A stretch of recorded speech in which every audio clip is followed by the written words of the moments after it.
धोबी का कुत्ता घर का ना घाट का। ये कहावत अंध भक्तों पे बिल्कुल सटीक बैठ रही है। बैठ तो उनके पापा पे भी सही रही है, लेकिन अंध भक्तों पे ज्यादा।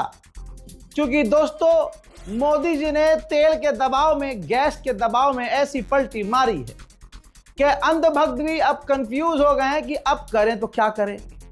दोस्तों, पूरे 12 दिन की लड़ाई के बाद मोदी जी का पहला ट्वीट आता है और मोदी जी तब ईरान से बात करते हैं, ईरान के राष्ट्रपति पेजेशकियान से, जब यह लड़ाई चरम सीमा पर है और स्ट्रेट ऑफ हॉर्मुज को ईरान ने बंद कर दिया है, जिससे कोई भी टैंकर नहीं निकल पा रहा है चीन के अलावा। तो जब भारत में एलपीजी, दूसरी गैस और क्रूड ऑयल की कमी हुई, तो तब जाकर मोदी जी को एहसास हुआ कि भाई ईरान के अंदर जो इंफ्रास्ट्रक्चर पर नुकसान हो रहा है, आम लोग जो मारे जा रहे हैं और वो जो बच्चियां मारी गई हैं, ये बड़े तो दुख की बात है। तो दोस्तों, दुख वुख कुछ नहीं, ये प्रेशर बना, राहुल गांधी का प्रेशर काम किया। पूरी दुनिया थूक रही थी कि भाई साहब, मोदी की विदेश नीति क्या है। अपने दोस्तों के साथ बुरे वक्त में खड़े नहीं होते, दोस्तों को बुलाते हैं, एक्सरसाइज करके जब वो वापस जा रहे होते हैं, उन्हीं के घर के करीब दुश्मन उनको मार देता है, 100 से ज्यादा नेवल ऑफिसर्स को मार देता है, और जो जहां से अभी जा रहे थे वो भारत आलोचना तक नहीं करता। लेकिन मोदी जी का एजेंडा कुछ और रहा होगा कि किसी पार्टी और खास धर्म के लोगों को खुश करना रहा होगा उनका एजेंडा। अब ऐसे में जब उन्होंने देखा कि अरे यार, मोदी जी ने ट्वीट भी नहीं किया, तो बड़े खुश हुए। अब चाहे गुड़गांव की कोई कुतिया हो या दिल्ली का कोई जानवर, तमाम जहरीले लोग मोदी जी कर रहे थे और खामनाई की मौत का मजाक उड़ा रहे थे। अब दोस्तों, इनको लग रहा था कि मोदी जी तो बिल्कुल पक्के हैं, आलोचना करेंगे ही नहीं, ईरान से बात भी नहीं करेंगे, हमने तो लेजर आई वाला विदेश मंत्री पाला है। पता क्या चला कि जैसे ही ईरान ने जरा सी गर्दन दबाई स्ट्रेट ऑफ हॉर्मुज की, सबसे पहले तड़पते हुए मोदी जी का ट्वीट पहुंच जाता है। बल्कि ट्वीट बाद में किया, मोदी जी पहले पेजेशकियान से बात कर चुके, और इतनी हिम्मत भी नहीं हुई उनके ट्वीट में पढ़ लेना कि स्ट्रेट ऑफ हॉर्मुज में भारत को सुरक्षा अगर मांगी हो। मोदी जी ने सुरक्षा मांगी ही नहीं। अब अगर मोदी जी का अगर सही रहता रवैया और बुरे वक्त में ईरान के साथ खड़ा रहता, तो भाई जो आज किया है बस वो पहले ही करना था। जो आज बात करी है आप पहले बात कर लेते, तो ईरान का रुख शायद कुछ और होता। बहरहाल दोस्तों, ईरान की यही तो जीत है कि जितने भी जरा सा भी बुग़्ज़ रखते थे, सबको नुकसान पहुंचा है, चाहे डायरेक्ट चाहे इनडायरेक्ट, और हमको इनडायरेक्ट नुकसान पहुंचा है। और हमारे मोदी जी अब खुद पेजेशकियान से बात किए हैं। ऐसे में चलो, मोदी जी ने तो कर ली, लेकिन अब अंध भक्तों का क्या होगा। धोबी का कुत्ता न घर का न घाट का, ये उनकी जिंदगी हो गई है। ऐसे में जितना भी मुसलमानों के दिलों में जिन जिन लोगों के लिए नफरत थी, सबने ईरान के लिए ये सोचे बिना जहर उगला कि ईरान भारत का पुराना दोस्त है। रशिया जैसा ईरान भी हमारा बहुत पुराना दोस्त है। ऐसे दलाली करने वाले पत्रकारों ने, जैसे आदित्य राज कौल है, इसने लिखा था कि इजरायली आर्मी ने मैसिव वेव हमलों का ईरान के खिलाफ शुरू किया है, ईरान की टेररिस्ट रिजीम के खिलाफ। यानी ईरान को इसने टेररिस्ट कहा। यह तब जब मोदी का बयान नहीं आया था।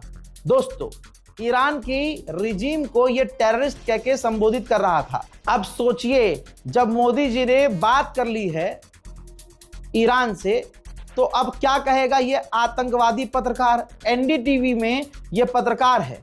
अब आप एनडीटीवी को ये ट्वीट पर वीडियो को पोस्ट करके मेंशन कीजिएगा, और ईरान इन इंडिया जो एम्बेसी है उसको भी मेंशन कीजिएगा, ताकि वो नोट कर सके कि भारत में जो एनडीटीवी इंडिया है, उसका जो हिंदूवादी पत्रकार है, वो आपकी चुनी हुई सरकार के सुप्रीम लीडर को आतंकवादी कह रहा है। इस पर अभी बाद में आएंगे।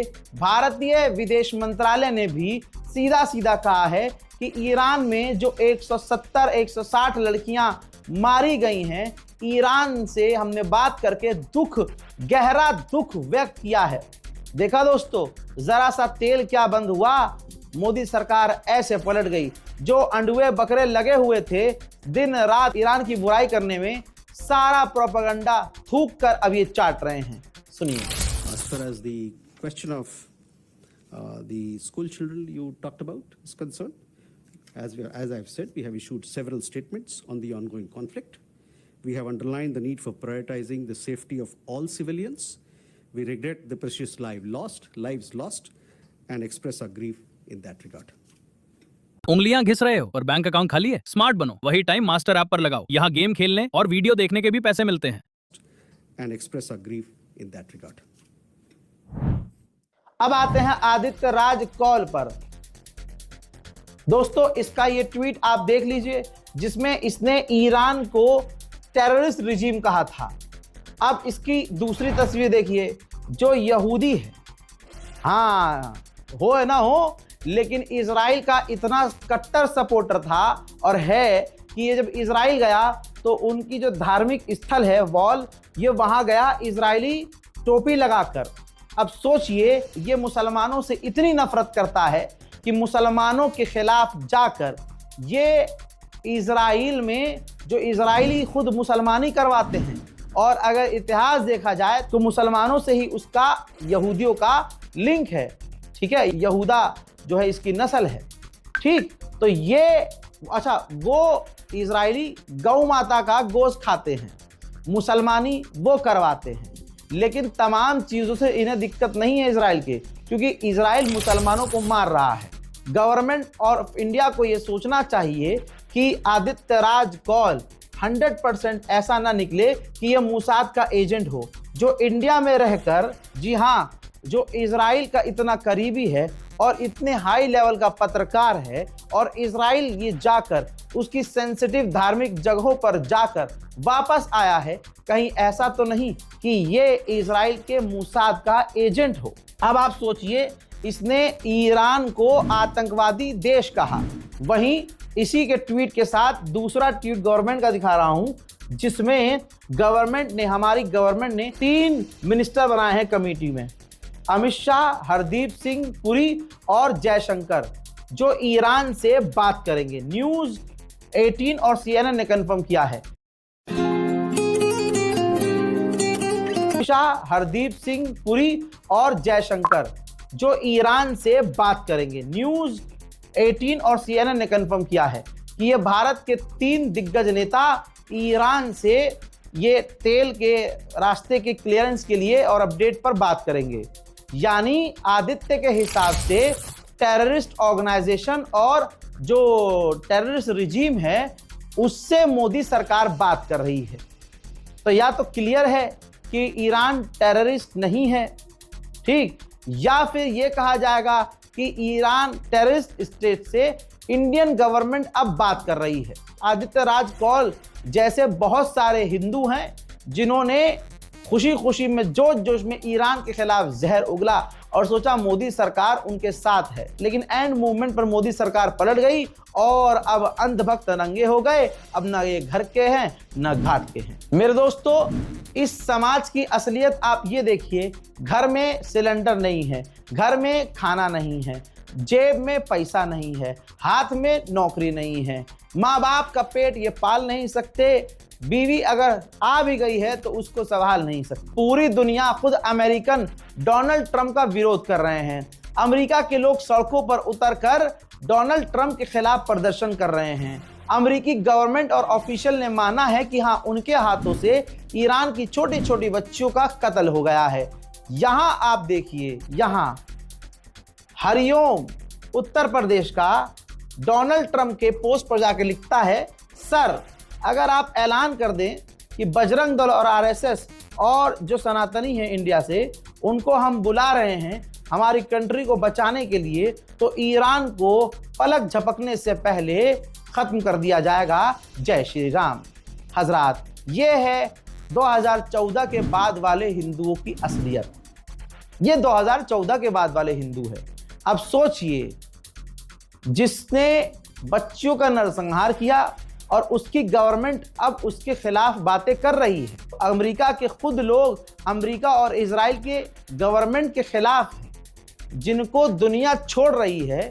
सिर्फ उत्तर प्रदेश का हरिओम उस आदमी को सपोर्ट कर रहा है जिसने बच्चियों का नरसंहार किया। क्यों? यहाँ हिंदूवादियों रैली में आप सुनते हैं ना, मुसलमानों को मिटाओ, मुल्लों को भगाओ, काट दो, छाट दो, पीट दो। तो ये मेंटालिटी इसकी इजराइल से मैच कर रही है। इसलिए इसने कह दिया कि ईरान को इजराइल खत्म नहीं कर पा रहा है, अमेरिका की हालत खराब है। और गणचट्टे कह रहे हैं कि ईरान को पलक झपकने से पहले आरएसएस और हिंदू रक्षा दल के लोग खत्म कर देंगे। बताइए, औरत छेड़ते हैं ये लोग, लड़कियां छेड़ते हैं अपने ही कौम की। एक ग्रुप है ना हिंदूवादी जो बनता है, और फिर पुलिस को ही बदनाम करते हैं कि भाई ये इन्होंने हमें मारा पीटा। बाद में पुलिस बताती है कि भाई लड़की का चक्कर है, लड़की से इन्होंने छेड़खानी की थी। तो ऐसे हिंदू संगठनों को हरिओम कह रहा है कि भैया इनवाइट करो, हम ईरान को खत्म करेंगे। अब इसकी दिक्कत ये नहीं है, दिक्कत इसके नाम में है। इसका नाम है हैरी और आगे लिखा है बीजेपी कार्यकर्ता मोदी का परिवार। बस सारी बात खत्म। अब सोचिए, मोदी का परिवार यानी इसका बाप ईरान को अपना दोस्त बताकर आज बात करता है, और पेजेश्कियान से मोदी जी सारी बातें शेयर करते हैं और हालात बताते हैं और उनसे हालात सुनते हैं। लेकिन उनकी नाजायज औलाद मोदी का परिवार इजराइल और अमेरिका के लिए लड़ने को तैयार है। हजरात, ये लोग भारतीय सेना में जा नहीं पा रहे हैं। यहाँ सिस्टम ऐसा है, विदेश में जाएंगे ये। अरे जो होली पे गंदे गंदे काम करते हैं महिला, तौबा तौबा, महिलाओं की किस तरह की वीडियो आई है वो तो हमने कवर की नहीं, लेकिन जो खबरों में आया आपने देखा होगा। सोचिए, ये जब अमेरिका जाएंगे, जब कोई विदेशी लड़की यहाँ आती है तो भाई इनकी मुंह से लार टपकती है। ये इजराइल के लिए जाएंगे, अमेरिका के लिए जाएंगे लड़ने के लिए ईरान से। इनके हाथ में AK-47 दोगे और इनके साथ कोई महिला सैनिक होगी, ये बस उसको देखते रहेंगे और सर में गोली खा लेंगे। इनकी औकात बस इतनी है। सच्चाई ये है कि धोबी का कुत्ता अब घर का ना घाट का है। मोदी जी के जितने अंधभक्त थे उनको तगड़ा झटका लगा है। उनको आज 4 चम्मच एक्स्ट्रा गू खाना पड़ेगा। हो सकता है अपनी ही टट्टी चाटनी पड़ जाए दिमाग को शांत करने के लिए कि फाफा ने इनका साथ छोड़ दिया। यहाँ पर जब पूरा देश खतरे में पड़ा तब मोदी जी ने सोचा कि भाई फादरलैंड का साथ नहीं देना चाहिए और ट्रम्प से भी अब जो होगा देखा जाएगा, कि ईरान से बात करके दुख व्यक्त कर देना चाहिए। हालांकि ये काम पहले करना था। ये बात क्लियर करना चाहता हूं कि अभी भी ईरान ने भारत को कोई क्लैरिफिकेशन, कोई अप्रूवल नहीं दिया है कि आपके तेल के टैंकर हमारे स्ट्रेट ऑफ हॉर्मुज़ से निकल सकते हैं। अभी ऑफिशियल स्टेटमेंट ईरान ने भारत के लिए कुछ नहीं दिया है। इसके अलावा बीती रात ईरान पर लगातार बड़े हमले हुए हैं और अभी भी ईरान पर, तेहरान पर, मशहद में हमले हो रहे हैं। हमलों का कुछ मंजर।